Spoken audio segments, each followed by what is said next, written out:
all set to go.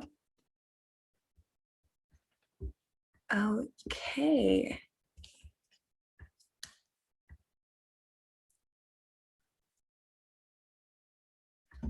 Okay, awesome. So hello, everyone, and thank you so much for joining this CoinMarketCap live stream. Now, this is a really interesting conversation that is at hand. There is a really big battle that is going on that involves all of us. Big social media sites that we are seeing, such as Facebook, are constantly changing the ways that we ensure we stay online for longer in all ways to maximize their profits. And it is working. So Facebook is rebranding to Meta. And this is something that we really need to pay attention to because it will drastically change the way we interact with each other and we interact with social media sites. Is this a good thing? And is this a bad? And what can we do about it? Well, we are here to find out. So joining me now, I have Rico Pang, Zachary Edwards, and I also have Alex Siman, all going to share their insights on the conversation. Guys, thank you so much. Rico is stuck in Dubai traffic. We have Zach over in Costa Rica. We've got a very global set of experts joining us today. I'm going to jump straight in. And first of all, I'm going to ask everyone that is watching at home, tweet free Meta on this live stream and share it with your friends. Join the conversation. I'm going to start with you, Rico. I'm going to ask you, what are your thoughts on the latest developments with Facebook papers and also your general thoughts with the Facebook metaverse, good or bad? I would say it's definitely a very smart move by Facebook moving to this space. And I think they've been looking into this space for some time and finally made the move to announce publicly. It's a big win for the whole crypto space. Looking at how they felt Libra previously, I think this move should be a more positive decision by the Facebook core team. We were seeing a lot of artists, celebrities, especially in the States, moving into NFT marketplace, and more data and more investments are also coming into this space. So it could be also meaning that this is probably a fundraising campaign for Facebook's and its shareholders and its investors, right? So I think it's a very good move by Facebook, and I think it has brought in a lot of hype for most of the projects in the space that are related to Metaverse. So starting a wider conversation, especially in the industry, Alex, I want to turn to you now and ask you if you agree with Rico's thoughts and if you think Facebook Metaverse good or bad for the industry at large. Yeah, hi, Jess. Thank you for inviting us today. And as in most of the things in life, I couldn't say that this is like a black or white situation. It's definitely will be more shades of different colors.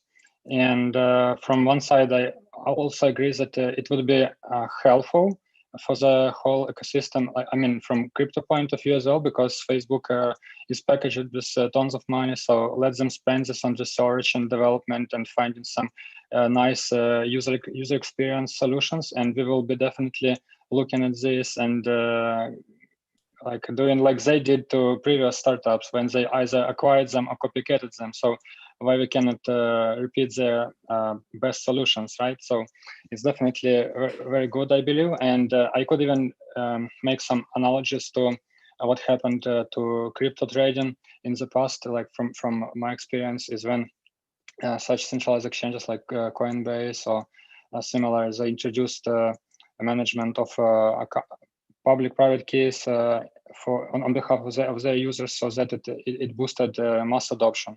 And I believe it could happen with Facebook because I don't think that Facebook will ask people to please go to MetaMask and create this account. Here's a private key. Remember this. Don't lose it. If you lose, you will not recover. They will handle this for us, and this will bring mass adoption, I believe. So I think we will be following, and it would be interesting. But from the other side, I don't think that people will give up. It could, I mean, from crypto space, right? So it could bring some more motivation, and it could be interesting. And right now we have much more skin in the game compared to 2017, because there are lots of interesting projects, startups, much stronger teams with serious attention, user experience improvements, and all this stuff. It should be very interesting. And I like that comment that you're going to let Facebook play it at its own game as well when it comes to copying it, let it spend all the money on R&D, research and development, and then just take some of the key findings and move on and move forward. Zachary, I want to turn to you now and ask you, so Alex and Rico have shared their points on the kind of the future announcements and what it means for the industry. Obviously, we guys at SubSocial, how did you take the news when you first heard about it? And did you see it as a positive for the industry as well? Are you in line with the other guys? Yeah, I agree with both of them. I think from Facebook's point of view, it was a good decision. And as far as everyone else, I think it's not exactly black and white like Alex was saying.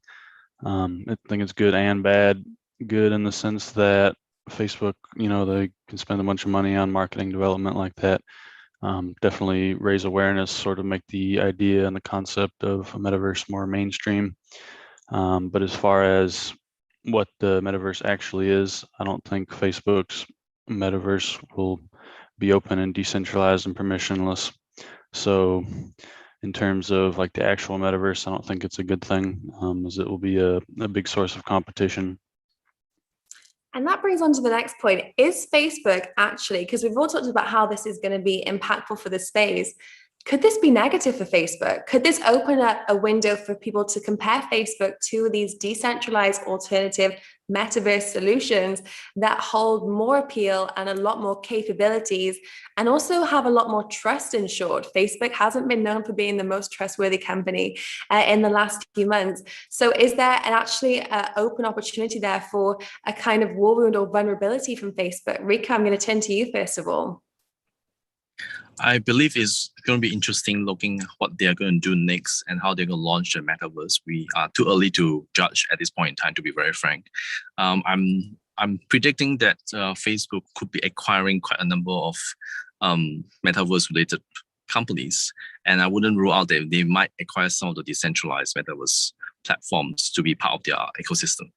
So I would say, stay tuned, and I believe that yes, they are pretty centralized mindset, especially when they architect any products. But I would say that they will be quite open to change their mind on that.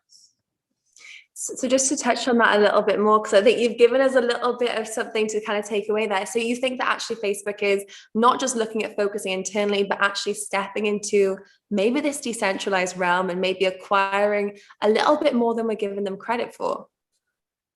Yes, there will be a wise move for Facebook's team if they were to do that, knowing that all the criticism on their privacy and cybersecurity issues about users' database, putting some of the metaverse, system or products on a decentralized system could be a good option for them and good for their branding. And now I'm going to turn to you guys there, and I'll start with you, Zachary. So you guys obviously are very integrated with different decentralized social platforms and helping them really move into a fully decentralized realm. Are you expecting Facebook to kind of come into interaction with any of this competition? And what would the competition of Facebook look like right now? I mean, I would hope that they would get involved. Obviously, I think if they did and they used open decentralized stuff, that would be better for everyone in the long run. But whether it's better for Facebook in the short term, I'm not sure, so they might not.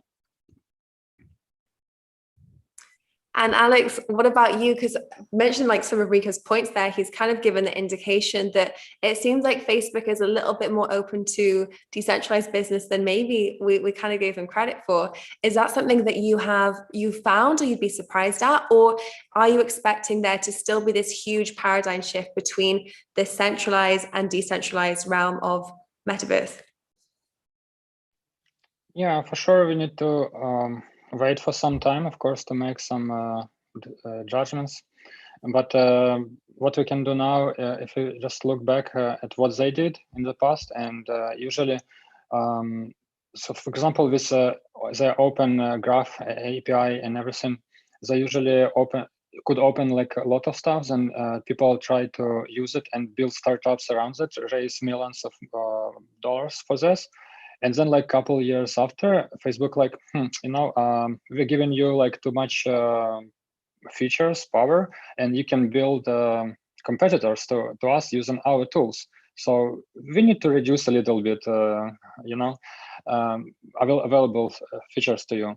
So again, like if Facebook will go like fully open, I don't know like how they gonna protect themselves, because if all the tools that they're using to build their products are fully open, there are lots of people in this world, at least tens of thousands or hundreds of thousands developers in blockchain across the globe, something like that maybe, and they could build some alternative stuff that maybe will not have all these features, but there could be team building smaller niche, much more feature-rich solutions, and people could shift to this solution. So how would Facebook protect from this? I don't know. Then only maybe they will keep something very, very cool, very interesting stuff to themselves. So I don't think that they can open everything. Or if they open, again, like a couple years after, they could argue that for this or that reason, we cannot continue letting you access to everything because of, you know. Completely agree. So now, Rico, I actually want to turn to you because we're familiar with the SubSocial team and some of the work they're doing. If you want to introduce your organization, and then I'll turn to you and ask you a little bit more about the topic that we're discussing today. Yes, let's look at how Facebook manages investments and portfolios such as WhatsApp and Instagram, besides Facebook and Facebook Messenger, and the payment gateways as well they were introducing, including Libra as the consortium period, actually quite open to try new things and experiment new ideas. So that is why I was saying that I'm not speculating. There's a possibility that they may go down that path in the metaverse world, because you can still log in with a Facebook ID. But when you do any transactions, it doesn't mean that you can only transact within the Facebook ecosystem. And if it's going to be some of the big decentralized platform in the market that is showing great liquidity and volume of users, doesn't stop them from acquiring certain equity or investment or control over those companies or subsidiaries. So I'm looking at that possibilities as in the future as more and more unicorns are going out in the crypto space. And as one of the leading social media platform on earth, they may not rule out the possibility of acquiring some of these competitors. And on the corporate strategy side, this is actually a good move. But of course, this is depending how we integrate and interact with Facebook's metaverse in the future. I think we will be looking forward to more announcements by them. Meanwhile, I think without Facebook metaverse, I think we are actually growing very quickly in the industry. We have so many exciting, metaverse gamification, GameFi coming up in the space. That will be much more interesting as well for the whole ecosystem.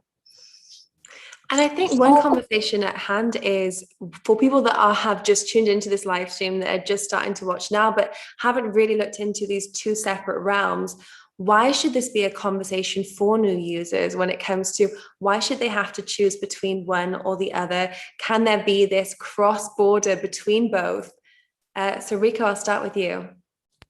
Definitely, because for users, there's not really much loyalty.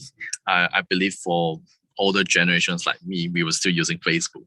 For most of the kids nowadays, we are younger, they don't even use Facebook, right? So there will be other platforms upcomingly where if Facebook wants to capture the data and users' experience, they may have to go into different products, innovations, and research to actually, go into metaverse. The fact that they have decided to go into metaverse world has shown that they are very interested in the Gen Z market to start with, because the mindset, the behavior of the users are totally different for baby boomers and Gen Y and Gen X.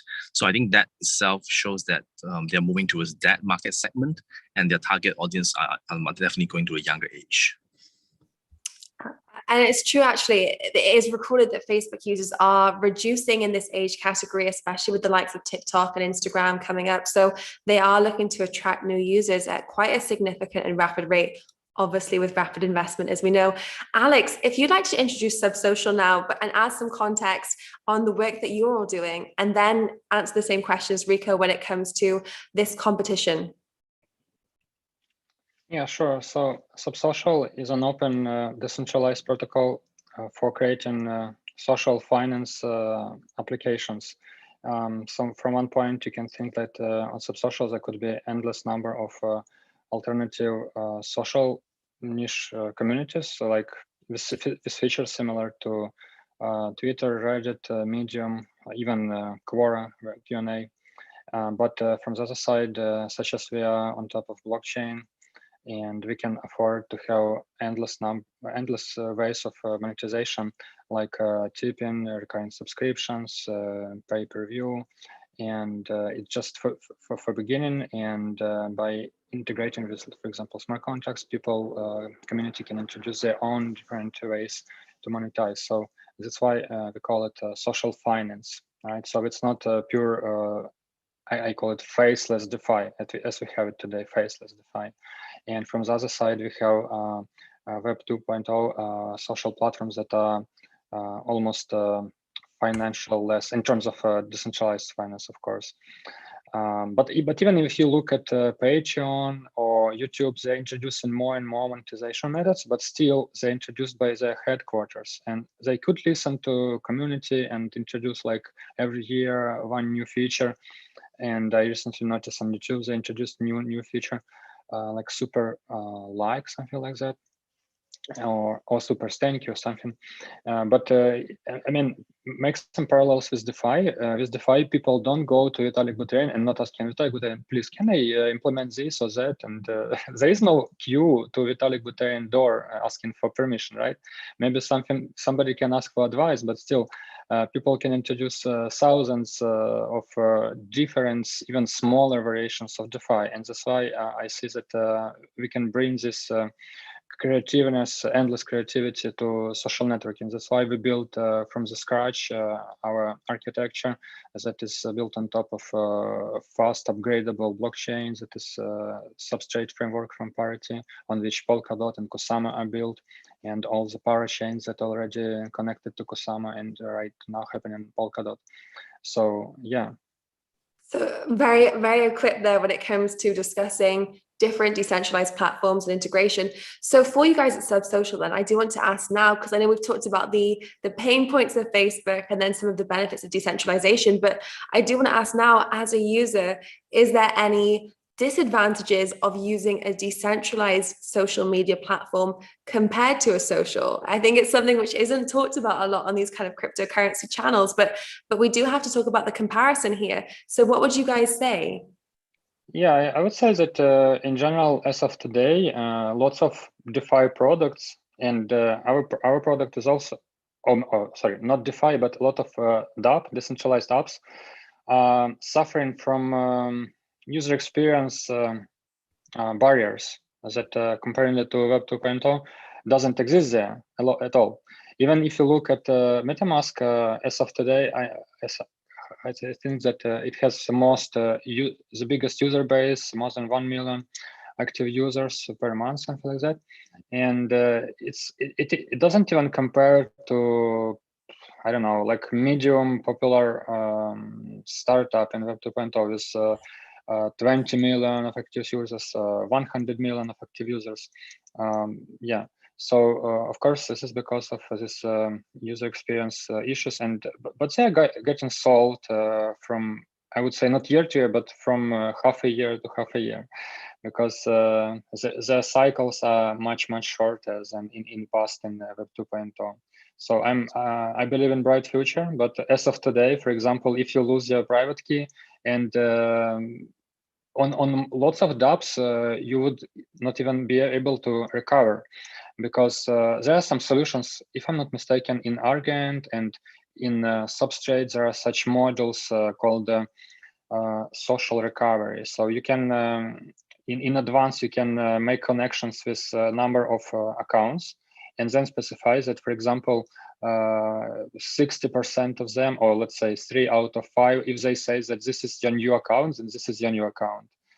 But again, it's from application to application, or from framework to framework, and it doesn't mean that every application has this. But in contrast, if you look at classic startups that based on top of email plus password theme approach, they usually already have this for years, like recover password, change password, and reset via different gateways, SMS, two-way authentication, and everything like that. Got it, got it. And to everyone that is watching now on the chat, so we're having a lot of comments come through on YouTube. So thank you all so much for joining in. We are going to have a few more rounds of questions, but do comment any questions that you do have and let me run through them, and I can ask the guys as well. So make sure to keep interacting with us in the comment box of the conversation. Now, Rico, I do want to turn to you because we've talked about some of the issues at hand.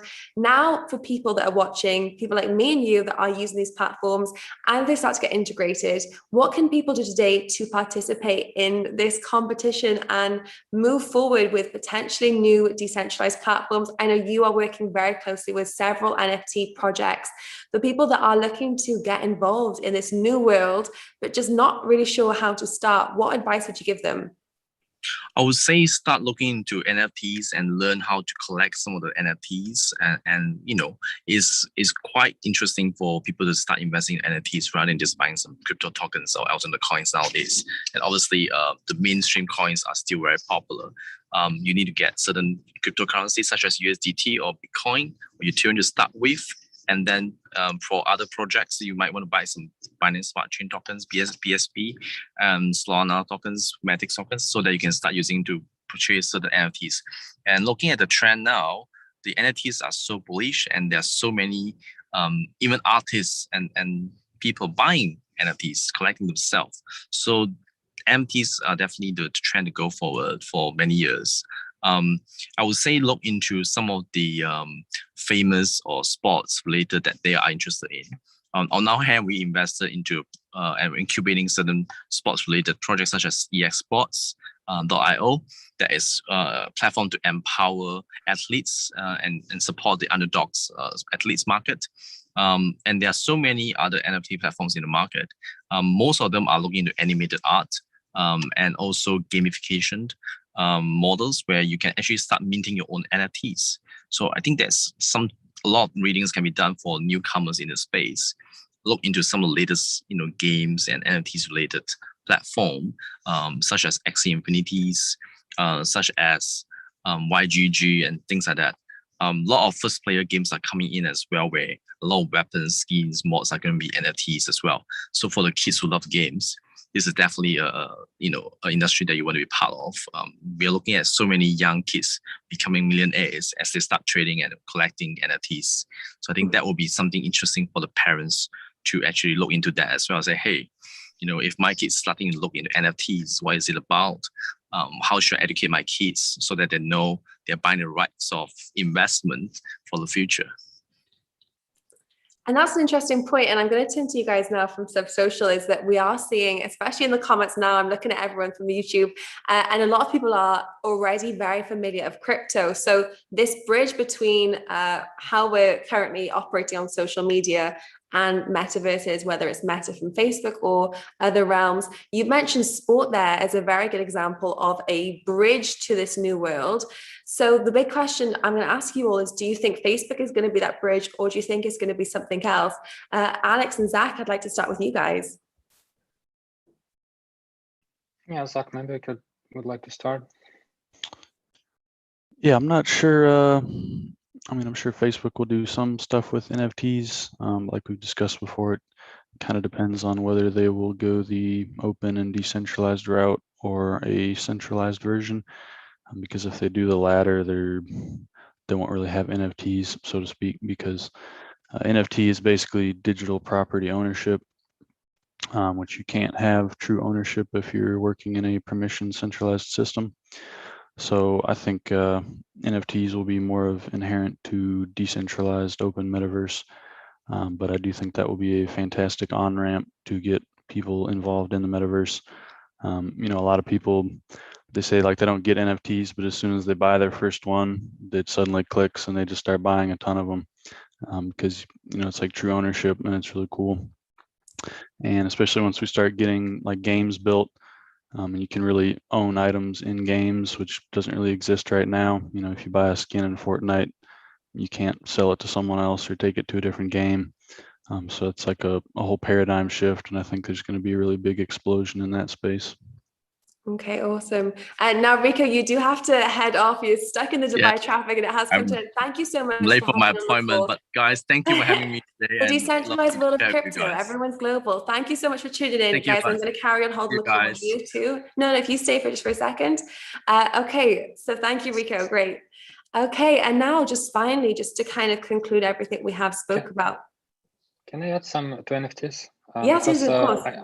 I kept hearing like NFTs, collecting this crypto arts and all that stuff. And what I started to think more and more about NFTs is, of course, I also bought and created some NFTs. So I am quite active member in Kusama, .sama ecosystem with NFTs, and we're creating some products around that. But I'm not sure that people think deeply about this topic. And from one side, NFTs, it's not only about crypto arts. Crypto arts is just more appealing, understandable, because you can look at something and understand. But I believe that NFTs could be used, like, for example, to describe ownership of a property in real life, and this is just a matter about putting this data on chain, because chain likes everything that created within the chain, but real life houses created outside of chain. So we need proper like oracles to put this data in relevance in a synchronized way. But right after that, I could even imagine easily people creating alternatives to Airbnb, for example, where every NFT could represent rented apartment per particular day. And for example, if you want to visit, let's say, Costa Rica in winter, you could buy NFTs for 60% discount in summer, right? So I believe that we will get to this point after we will be there will be less excitement about crypto arts in a good way, so that we will have more time to think about something else, and this could look like a natural step. And the second, even about this NFT arts, we already could use them in a little bit more extendable way. For example, we could create communities chats that allow also to enter on the owners of these NFTs. And this could be not only just to discuss these NFTs, but NFTs could be a precedent to describing, like NFT could be like a visual ticket to some DAO, for example. This is something that I'm very excited about. So for example, there is DAO, and then they think like we need to have membership ticket, and then let's create some interesting NFT art. So we'll have this ticket, like in real life, you have these flyers and they have different design, right? So what I'm saying, we can go from NFTs to DAOs and to create treasury around that NFT collection and do something, I don't know, like offline world exhibitions, whatever. And then we can go from DAOs to NFTs. So I can foresee this intersection of NFTs and DAOs. You're looking into the future and seeing what kind of cross-border collaborations we can expect there. Yeah. I'm going to turn to you both now and ask, because we do have someone that is in the comments and they've asked me to ask you which meta you both would pick if you had to. So Zach, I want to start with you.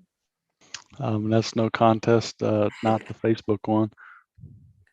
Take the open decentralized one where I can actually own stuff. But would you have a favorite? Have you tested any of the metaverse games that are currently out there already? I mean, it depends on what you qualify as metaverse. What would you qualify as metaverse?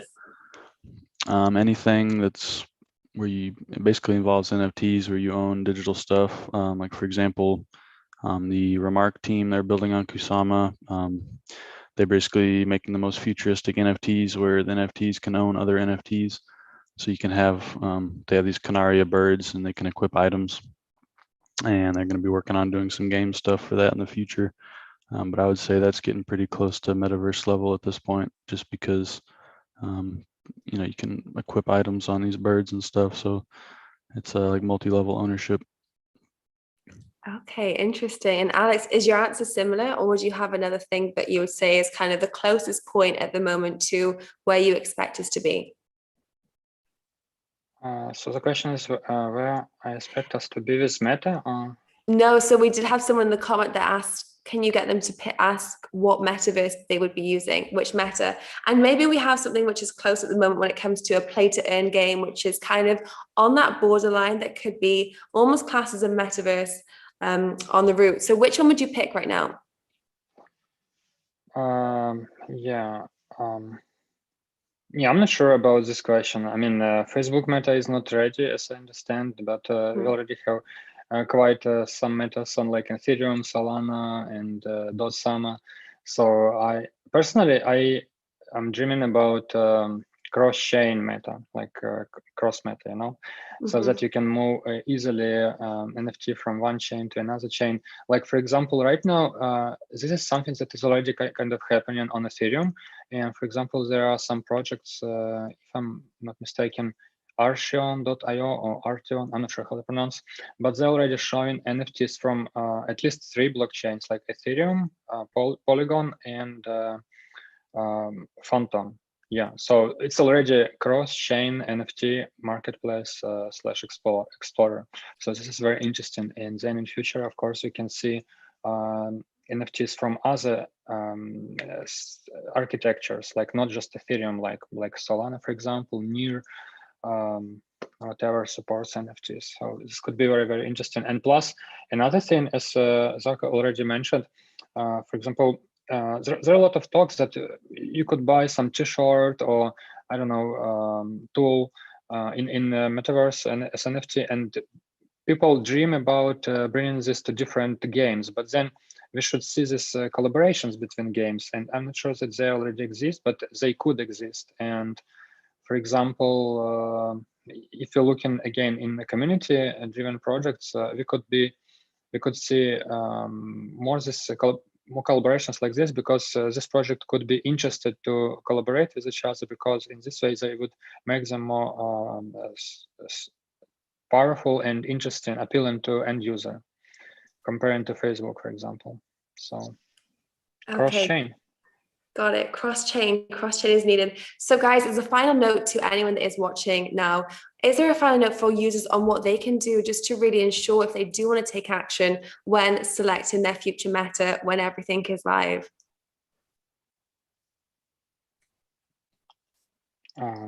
Alex, maybe we start with you. Yeah, can you please repeat? I didn't catch the question. Sorry. Yes, for users that do want to take action, because I think the next 6 months, let's say, are going to be pivotal when it comes to this choice between Facebook's meta and other metaverse realms and applications they can integrate. What things should new users take into consideration when moving forward? Yeah, for sure. For those who already got interested, but such as again, Facebook is not launched, as I understand. But we already have quite interesting projects live, and let's say, okay, everyone is excited about Ethereum. Ethereum is like on the talks, and I would recommend, for example, go to OpenSea. I would recommend go to Showtime.io, something like this, and check out something that is on Ethereum.